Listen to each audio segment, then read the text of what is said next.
And there we go. A little paint, a little gold, you'd swear it was always there. Speaking of new digs, how about that rarity? Welcome to the future home of Rarity for You.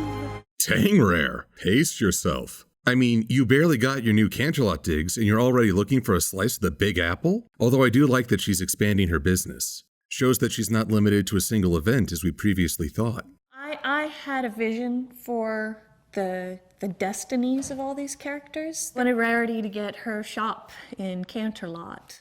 I've been mulling over the idea of destiny for a while and come to the view that we use that term too casually. Merriam-Webster defines it as a predetermined course of events often held to be an irresistible power or agency, which in this case would be technically true, since that power or agency is the show writing staff.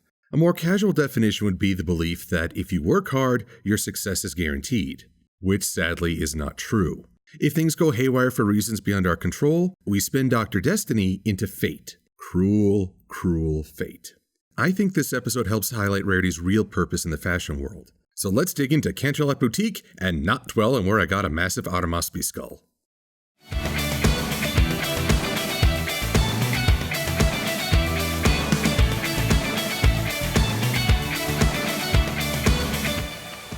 We begin with some nice foreshadowing as Rarity watches the clock for a delivery. Oh, it's just you, Opal.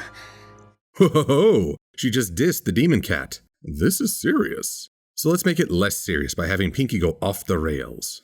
I bet you're wondering what warrants such a welcome. Well, that welcome is warranted by a pony that whisked up a warm batch of strawberry cinnamon cilantro cupcakes. Eh boy, I know what folks are expecting. I'm supposed to talk in alliteration so that I can be as dope as Pinkie Pie. Well, I'm gonna be nonconformist about this and say— Amend all aspirations, apathetic avion! Aspiring alliterations assuages audience animosity and ascribe admirable attributes apropos altruistic axioms a la acuity, awareness, and articulation. Pinkie, I already think you're cool. You don't have to go all Alan Moore on me to prove that. Avoiding artistic attempts at trophies attitudes appropriate against immoral accomplishments. Meaning? Spare the rods, spoil the hippogriff. Yeah! Whoa, hang on. Spoil the hippogriff. Spoil the hippogriff! Yeah! Much of Pinkie Pie's humor was spot on in Season 5. Physical, energetic, and irreverent to physics, she was a lot of fun to watch. But not so much here. The thing that defines Pinkie's humor for me is how much she's aware of reality. She may have her own take, but it's a factor. It's clear from the way she keeps shoveling in disgusting cupcakes and casually talking about poisoning a postal pony with baked bads. She and reality are as far apart as can be. Pinkie is funny when she's presenting her own take on reality, not being oblivious. But I will praise that this is a lot better intro than we usually see. It doesn't directly state what's going on and teases the viewer's interest. Usually we get an early exposition dump. I'm so impressed you used the huge bonus you earned making the costumes for Sapphire Shore's Equestria-wide tour to open the second boutique. Yeah, like that. Well, regardless. Continuity! Anywho, Rarity has finally claimed a piece of real estate within Canterlot. And it's nice that her friends, who aren't really fashion savvy, respect the apparent effort she put into it. Rarity then introduces us to her new manager. Let's see, I had it written down here somewhere. Oh, right, Sassy Saddles, the most forgettable character in Season 5. And I saw that she worked in all of the finest boutiques in Canterlot. I hired her right on the spot. Oh, this is something new I'm trying out. It's my doom flag. Whenever a character says something that will undo them later, boom, doom flag. Let's test it out. And we'll always be together, right? What about the ROUSs? Rodents of unusual size? I don't think they exist.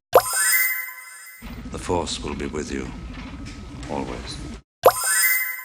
So the big focus of this store is a fashion line inspired by Canterlot itself. You have dresses inspired by Celestia, Luna, Twilight's Coronation Stained Glass, the Lily Pond, and Canterlot architecture. Huh. I feel like something's missing. Oh, a certain princess of the Crystal Empire is jelly. Well, have no fear. Rarity did fashion some love-themed clothing after you. It's part of her Rarity secret catalog.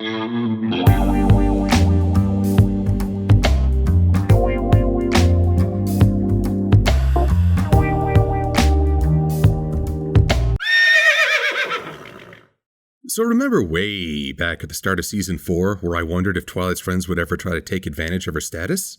Yeah, that finally happens. In every poll Sassy Saddles took, you were the most popular princess. Wow, that is one rigged Gallup poll. If being a princess and wearing that dress can help your boutique in any way, then I say, stick a pin in it. It's done.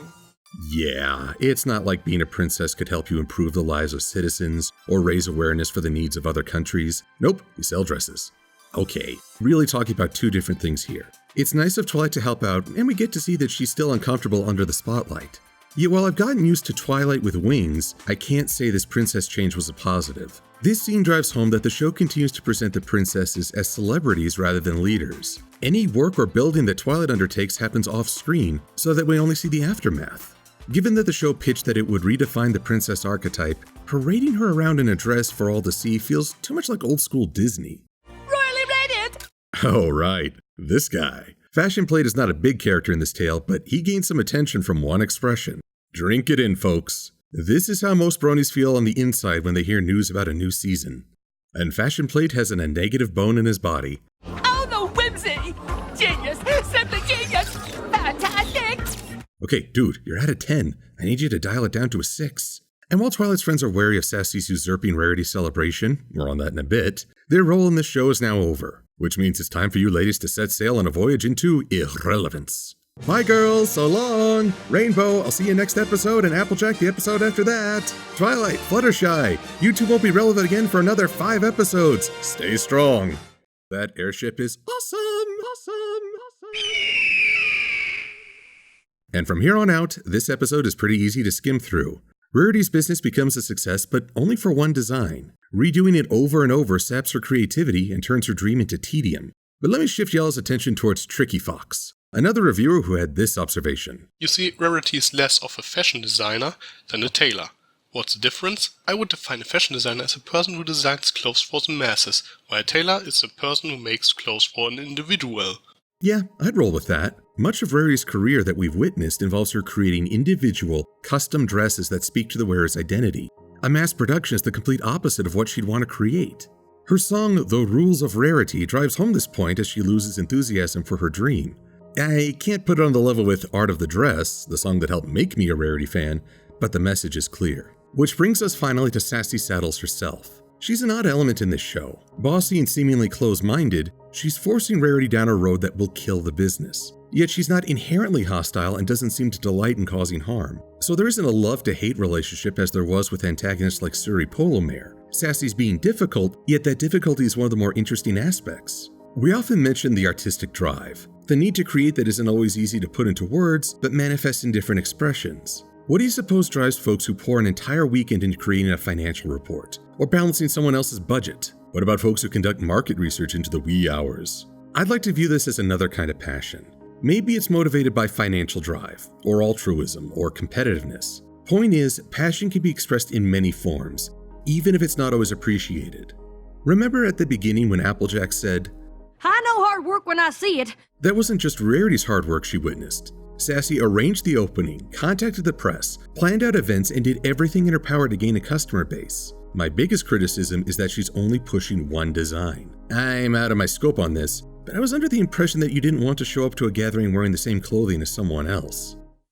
Well, clearly one of us has to change. But wait, you may say Silver, you fashionable feathery falcon. This is Rarity's dream. How can Sassy Saddles usurp it? A fair question and definitely a mistake on her part. Yet can Rarity claim she hasn't done likewise? Part of the episode features Rarity modifying a dress with new gems, without her customer's approval. In that moment, Rarity put her own artistic drive above customer satisfaction. Meanwhile, Sassy's allowing her own marketing drive to overshadow respect for Rarity's creativity. So what we have here are two mayors who invest a lot of identity in their work. Both are looking to express themselves, and both have very different ideas on what that means. My sympathy still goes to Rarity. This is her dream that Sassy was supposed to support.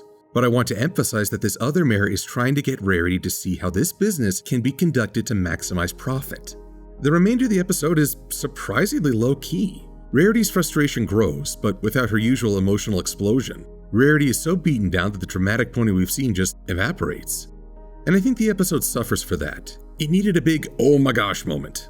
Just as the lack of diversity is stifling Rarity, the dialed-down tone really saps the episode's energy. But she does express her frustration with great focus, and I salute her practicality. If this situation is really draining her spirit, better to close it down and recoup some of the investment. I guess the big oh my gosh moment is supposed to be this. I can't be a part of another failed boutique! Okay, if Rarity didn't research the boutiques that Sassy managed, then paradoxically, it's all the more reason she needs Sassy saddles. But Rarity is determined once again, and we get a sudden rush of new Canterlot ponies. Raven Pony, Sunny Pony, Pretzel Pony? I mean, this is a lot of unique characters all at once. Not to mention... Do you have the princess dress? This might be a first for me. I am flummoxed by this humor. This character, whom I've chosen to go with the name Whoa Nelly, is a great example of how a message can become muddled between creator and audience. When I first saw Nelly, I didn't understand. Was it meant to be a joke that an overweight pony wanted a dress? That a princess can't have a few extra pounds? And here's where a little time and reflection comes into play. Because I had the fortune to attend BabsCon 2016 and learn the story behind Whoa Nelly. Show animators Cora Kosaka, Steph Mahoney, and Denny Liu talked about putting extra characters into the show, including a character they called the Love Yourself Pony, as evidenced by her cutie mark. And isn't that a more positive message? One can certainly list health reasons for physical fitness, but feeling ashamed of yourself isn't going to inspire any positive change. And I'm glad that Nelly has had other appearances that reinforce that by seeing herself in a positive, accepting light, so do others. So why didn't that come through in this scene? I think the reason is twofold. As an audience member, I was expecting a joke, the thing that sets the characters to laugh for the fade out. So that expectation sours Nelly's appearance, as I thought I was supposed to laugh at her rather than cheer. The second part is that there is no dress for Nelly. The other ponies were designed for the dresses or vice versa, but Nelly's the odd one out. There's a sense that she's not a part of this setting. It is, by its setup, exclusive. Maybe there's a dress there on the rack that would fit her, but we don't get to see it. Yet Nelly wouldn't care about that, and Rarity wouldn't exclude her from seeing herself as worthwhile. So you ask for that dress, Nelly. Anyone who says you don't deserve something nice can get stuffed. Speaking of nice, Rarity is very forgiving of Sassy Saddles, who tries to resign. But they found the medium between their goals, and Rarity can return to Ponyville knowing her boutique is in good hooves. Which brings us back to the idea that this shop is Rarity's destiny. It's not, because destiny is not reduced to a piece of property. Take a look at how things change when Rarity puts forth her best self. Ponies not only get new fashion, but improve their outlook.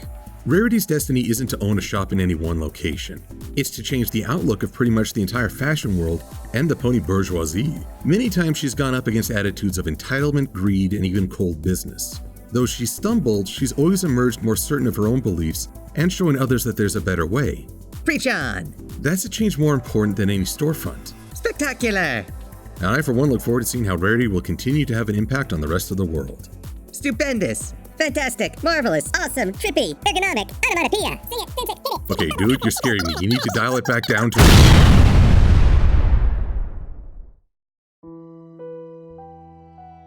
Every decade, 0.0001% of the population suffers from over-my-goshification. If you or someone you love is getting way overhyped, please check yourself before you wreck yourself. Well, that's it for Canterlot Boutique the episode, but not so much the end of Rarity's stay in Canterlot. Next, we see how this episode may have just been set up for Rarity Investigates. I'm Silver-Quill. Thanks for watching. Oh, the whimsy!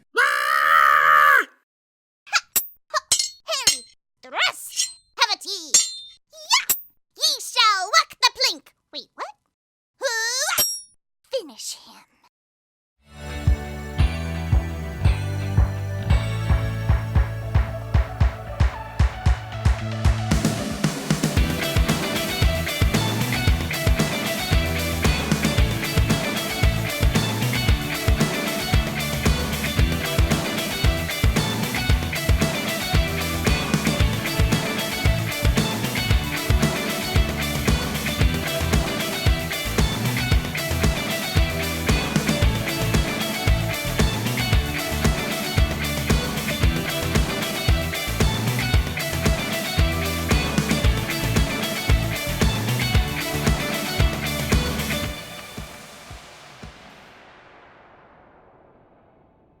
Aspiring alliterations assuages audience animosity and ascribe admirable attributes apropos altruistic axioms a la acuity, awareness, and articulation.